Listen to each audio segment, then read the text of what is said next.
Today on CityCast Chicago, from construction headaches to public transit gaps, the sheer size of the city, getting around Chicago can be very difficult. And while it's real easy to rely on apps, Chicagoans love to brag about knowing the best shortcuts. So alongside Axios writer and CityCast friend Carrie Shepherd, we're seeing who knows the city streets better, Google Maps or us.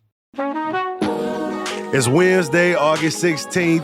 I'm Jacoby Cochran, and this is what Chicago's talking about.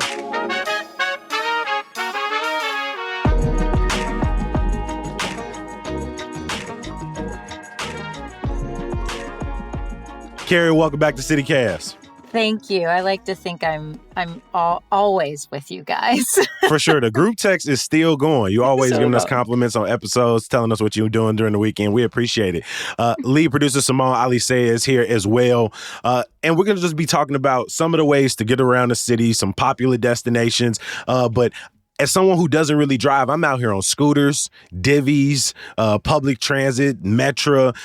Carrie, you typically drive around the city a lot, but you like to get on a bus, get on the train to, optimize your travel time as well. Yeah, Jacoby, it's interesting to think of me or describe me as a driver, because I didn't drive for, 12, 13 years, a long time. Now I do feel a little bit reliant on the car a little more, but yeah, definitely still public transit. I would say I take very few Ubers these days. I could count on one hand how many I've taken since the pandemic started. I used to take a lot of cabs back in the day. I probably can't even count on one hand in the last month. Well, you don't have a car, so you're definitely more reliant on it. I'd be out here. Simone, you are someone who both has a car but really likes to go places within walking distance. So how are you mostly getting around the city? Driving, transit, or are you standing on your feet? As you said, I typically try to stay within walking distance if I'm ever going anywhere, so I don't have to think about it too much. I end up having to drive a lot just because I'm going out to neighborhoods, but I'm very reliant on Google Maps. I always end up on a one-way going the wrong direction somewhere if I don't have the map right in front of me. So I am excited to hear from you two who have been living in this city a lot longer than I have, and hopefully we'll get some tips for getting around to places I like going to. What do you think is the hardest part about getting around the city? We said it's big, there's construction, but for you personally, what makes it the most challenging? Living on the near west side now, when yesterday, for example, we went to Montrose Beach, and I might as well be driving to Rockford. I mean, it is across the city north. I've got to go all the way east, and I got to go north, and I got to hop on Lakeshore, and and I would say also, because of where we live, we have to spend way too much time on Western Avenue, which is very potholy. And so I'm worried about a car most of the time, and it's just not the most scenic route. So yeah, those are my big things. Yeah, for me, and particularly where I live and where my family lives, where my mom stays, just the sheer size of the city. I was doing a family reunion with my partner all weekend, and we were on the southwest side in Beverly. And so we were considering where to take people Saturday night, to have a good time. We've been doing family stuff all day. For the people who want to get a little music, a couple drinks, where do we want to go? And we were maybe we can go to Pilsen, one of our favorite places, all the way in Logan Square. But then you look at the map and it's boy, that is 50 minutes away. So far. But with all of those things being said, with all of those challenges, with all of those different options, we want to talk about some of the best routes, some of the best ways to get from one place to the next. And so what we've done is Simone has put together a list. Neither Carrie and I know about this list, and we don't really have a lot of time to sort of figure out. We're not going to, rely on our phones to get a route. We're going to try and rely on our knowledge. We'll see how that goes. But Simone loves to design a great scenario and to lead us through it. So Simone, I'm going to let you get up in here. Yeah, so basically what I've done is I've created a couple of scenarios where you have a point A and a point B, And I want to hear how you guys get from one to the other, taking into account when it is and what you know about the route and what do you think the most efficient and most pleasant way of getting there is going to be. So let's start. Let's say you wake up early on a Saturday morning to go do some yoga at the Garfield Park Conservatory, which is roughly Lake Street, Central Park Avenue, right off the Green Line there. And then later in the afternoon, early evening, you got to go to a wedding reception at the South Shore Cultural Center. Maybe it's the Obamas. Oh my God. Who knows? Ooh. That is off These are two 70. nice spots. Yes, if you're having a real nice Saturday. It's South Shore Cultural Center, roughly 71st Yates. It's kind of a weird intersection right on the lake there. How do you get from point A to point B? Jacoby, I think I want to start with you on this one, actually. Oh my God. And so we starting with Garfield Park Conservatory and coming down to South Shore Cultural Center. And I'm not just going to spend the money to hop into a car. Well, luckily Garfield Park Conservatory is right off of the Green Line. And so I'm definitely going to get on the Green Line. I'm going to take that into downtown, make my way to Millennium Station, and then I'm going to take the train into South Shore. So I would take the Green Line into downtown, make my way to Millennium Park. So maybe I take the Green Line to like Lake, walk a couple of blocks over to the Millennium Station, take the Metro Electric line south to South Shore, get off there, and then you're right across the street from the South Shore Cultural Center. Okay. Are there any concerns about the Metro running on a Saturday that you would have? That's a good question. I feel like the Green Line definitely. I feel like the Green Line has more gaps than the red and the blue line, and so if you miss that first train, you might be looking at like a 9 to like 12-minute wait. I'm sure it gets up higher than that. But typically, when I'm leaving the Garfield Park Conservatory, if I ever get on the Green Line, I do feel like I'm waiting there for at least 5-10 minutes. Yeah, that's fair. Carrie, how would you make this trip? Well, I'm absolutely driving. I'm driving, and I appreciate what you did there, Jacoby. And that was there's in so many ways that was better than just hopping in a car. But in this case, I'm going south on Central Park to Harrison to get on 290. I'm taking that to Lakeshore, shooting Lakeshore straight south to South Shore Cultural Center, where I would get off at, guess I could get off at South Shore, right? What would my exit be? I feel like you get off at Lakeshore then turns into South Lakeshore Drive for a while, and then you just take that up, and then you'll just make that. You have to come I think it's Caddy Corner to turn into the South Shore Cultural Center. It's a weird kind of backwards turn coming off because it's all golf course for a while, and it's hard to see around the entrance of the South Shore Cultural Center, which is beautiful. Oh my gosh, one of my favorite spots in the entire city. Simone, you picked two of the prettiest places in Chicago to start over, and they really are in some ways on opposite ends. Yeah, they really are. For what it's worth, Jacoby, Google Maps doesn't even include the Metro in any of its suggestions. Nope. It does do Green Line to downtown, but then has some bus suggestions, and then wants you to get on the red line. Jeffrey Jump. After that. Yep. And then for driving, Carrie, its recommended route is more complicated. It's 290 to the Dan Ryan to the Stevenson to Lakeshore, as opposed to taking 290 all the way to Lakeshore. Oh, that's probably what it has to be, actually. Oh, they might be right on that one. I think when I say 290, I just mean I'm like, let me look. I think I'm ignoring all the other things it becomes. That technically you're switching highways? Because I always forget that when I'm driving those highways. I sort of am. Yeah, I'm sort of more like, okay. But that is right. I just mean 290 as in versus taking 90, 94, et cetera. Yeah. Yes, it becomes other expressways. And I will say, if you're going to take the Metro, you definitely have to be more strategic about when you leave the conservatory. Yes. Whereas if you hop just on the Green Line and you get off around like Adams or something, you probably just walk a few minutes, get on a bus from like downtown to, like South Shore. So I feel like the 26 will probably drop you off like right there, even though J14 is an express sometimes.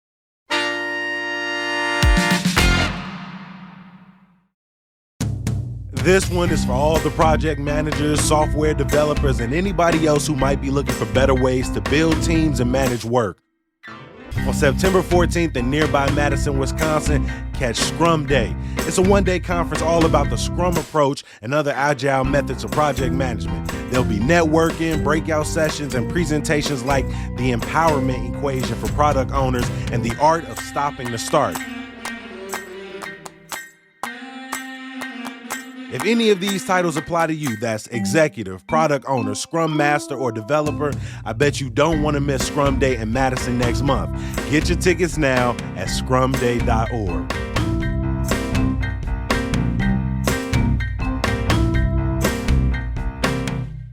Moving on to the second scenario. Now it's a Sunday. You are checking out the murals at Loyola Beach. That's up on Morse and the lake, way up north there. And you get an invite to go check out the Sunday market in Jefferson Park, which is 4818 North Long in Lawrence, just west of the Kennedy. How are you guys getting from point A to point B? Carrie, we'll start with you this time. I'll stay with driving on this one, and I'm straight shot down Sheridan, and then to hopping on Lakeshore at Hollywood and getting off at Lawrence and going straight west on Lawrence. I think that is by far the easiest. Okay, wait. Amending. Okay. I'm going west on Morse, which crossing Clark. I'm getting myself to Western, basically. Okay. Going south on Western, Lawrence, go to Lawrence to then go west on Lawrence. So it's similar. I'm just getting up. I'm staying up north to go west and then working my way that way. Are you purposefully avoiding the highway? What highway? 90? The Kennedy? Yeah. I guess so. I don't even know where am I getting on the Kennedy? So according to the map, you would be getting on you could get on at Toohey. And this is not actually the highway. The other recommendation is getting onto State Route 50. I'm trying to figure out what actual street this is. Cicero would be 50 taking Cicero. Yeah. 50 Cicero. Yeah. No, I'm not doing all that biz. Toohey, I got to go north to go south. Toohey's north of Morse. It is. Toohey is north of Morse. I'm not doing that. I actually totally agree with your routing there, Carrie, because I think those are both easier. Lawrence, I've driven before. Both Lawrence and Western, again, besides the potholes, are relatively easy to navigate, easy to drive. The Google directions here, if you don't know Chicago very well, they're going to hurt you because, like I said, there's this sort of going north to go south. There's this. What are they taking? They're taking Pratt to Devon and then down Cicero, which just those are not like big arterials, really. You're going to be slow on those. Right. It's going to feel slow. So, yeah, I definitely agree with you, Carrie. Jacoby, what about you?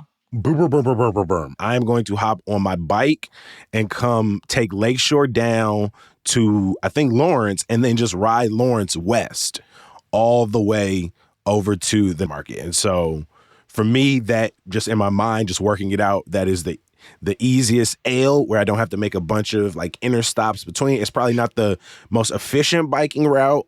I feel like you probably can get the LaBelle Woods or something in if you try to go towards Forest Glen. Yeah, totally. But I feel like from my mind, I'm already on the beach. I could just stay on Lakeshore, come down, and then ride Lawrence all the way over. And if I get tired, I can hop off at some point, put my bike on the front of a CTA bus, and just ride it the rest of the way down. Yeah. Ooh, but bike to CTA bus is a real. I think like if you take a bike down to Lawrence and then take the 81, right, all the way, Right. I didn't know the through. number, Straight but west. that sounds about Straight right. west. Yeah. It's a good hack. That's a good hack.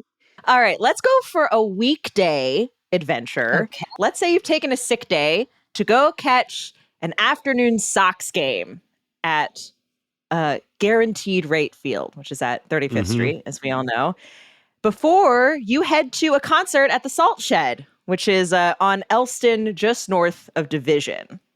How are you getting from the ballpark to this new concert venue? Jacoby, let's start with you. I feel like you could take the red line from 35th Street to North and Clybourne and then probably hop on a scooty. Because I've been to the Salt Shed a few times and driving up, like if there's a good act there and it's like sold out, those streets get really clogged really quickly. And so I feel like the best way to get from that train stop is probably hop on a little bit of a scooty. I'm not sure what that distance is, but I'm going to say 7 minutes on a scooter. That's what I'm going to say. I'm not sure though. Before I make comments, I want to hear Carrie's route, actually. Okay. I'm going to public transit on this one, and I'm going to go, wait, even though it would be very easy for me to drive up 90, but I'm going to take the Halstead bus. I'm going to take that north to Division, and I'm going to hop on the Division bus and take that west and get off at Elston. And like Jacoby, that's just a short little hop, skip, and a jump. So I'm just going to walk around the corner, Salt Shed on Elston. Yeah, both really excellent options. I think transit is obviously the answer here on a weekday in particular. Yeah. Right? I think everyone wants to avoid the highway on that one. Jacoby, so actually North and Clybourne is less than a mile away from the Salt Shed. So a scooter would be super fast, but you could walk it. That's like a 15-minute walk. Yeah, that's not that bad. Yeah, it's 0.8 miles away. You go by the Home Depot. You go, Home Goods, I think is right there. And Best Buy. Everything's right there. You can stop in. Carrie, the bus routes that Google is recommending are a little bit different because the Halstead bus, that number is that the 8 or the 8? Yeah. It's not recommending the 8 at all. It's recommending the 31 to the 9 if you wanted to do all buses, which is 31st. So 31st Street to what? The 9 being the Irving Park toward Irving Park. Irving Park. What? Yeah. Where does and then it gets you off where? It gets you off at Ashland and North Avenue. So it goes along Ashland. No, that's a terrible route. I still have to walk even. Yeah, you'd have Google doesn't know what's up. Mine's right. I actually definitely agree with you on the. Forget that. I totally agree with you on the Halstead bus because you could also take the Halstead bus. Also stops at North and Clybourne. It does. So if you wanted to take that same walk, you could. But again, as you said, you can also get a new case. I mean, how are you going to resist all those shops around there? But I think the Division bus is also a nice, a nice option as well, and definitely easier and faster. So last trip that we want to take here. Let's say you've begged off early on a Friday afternoon to go roller skating at MLK. That's on 76th and Racine at the roller skating center there. Before you're gonna do a little skate, and then that evening you're trying to catch a dance concert at the Segundo Ruiz Belvis Cultural Center in Hermosa, which is on Armitage, west of Pulaski. How are y'all getting there? Carrie, we'll start with you. Oh my God. I'm at 76th and MLK. 76th and 76 MLK. in Racine. In Racine? Yes. I'm going to... And it's a Friday afternoon, a Friday evening. I'm going to I'm going to freaking drive usually. So, okay. So are we driving? I'm hopping on the Kennedy, taking it north to and getting off at I'll get off at I can get off at Armitage, right? Going north. There's an Armitage exit. No, there's not. There's not.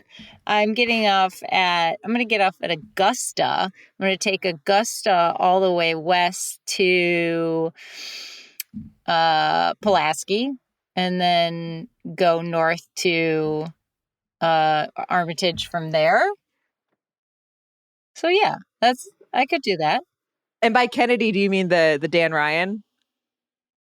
I do. I mean the Dan Ryan. I do not mean the Kennedy. Yes, correct. I mean the Dan Ryan. So there is actually an Armitage exit, it looks like. So you could Going take north? Armitage. Okay, so I'll take according to Armitage Google. straight west. Oh, yeah. Of course there is. Of course there is. Yes, of course. I'll take Armitage straight west. Yes, I'll do that. The driving route that Google Maps recommends is taking the Dan Ryan to 290 and then getting off at Pulaski and taking Pulaski north. All right, I can see that too. I can see that as well. Yes, naturally. I think either way, that traffic heading into downtown or out of downtown. That's a tough one. And like I said, I am owning my blind spots, which would be the south side for sure. So this is getting from 76. Yeah, that's a tough one for me. Yeah, there's another driving route here that avoids. Let's see what Jacoby says. Yeah, I want to. Yeah, Jacoby, let's see what you got here. I'm not even gonna lie. My first thought was like, oh, definitely calling a car. Definitely. Because I'm not biking that. But I mean, I feel like the public transit route it's a long one though. I feel like you're on a bus for a while, but I feel like the walk from Racine to Ashland is nothing. And I feel like the Ashland bus runs all the way up to around Clybourne-ish, Cortland-ish, and then I feel like it's like a small walk to the Armitage bus or a bus headed towards Armitage, going up Armitage, I think, or headed towards one of those two.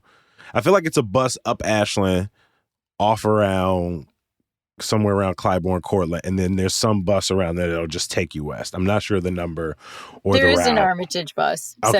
72.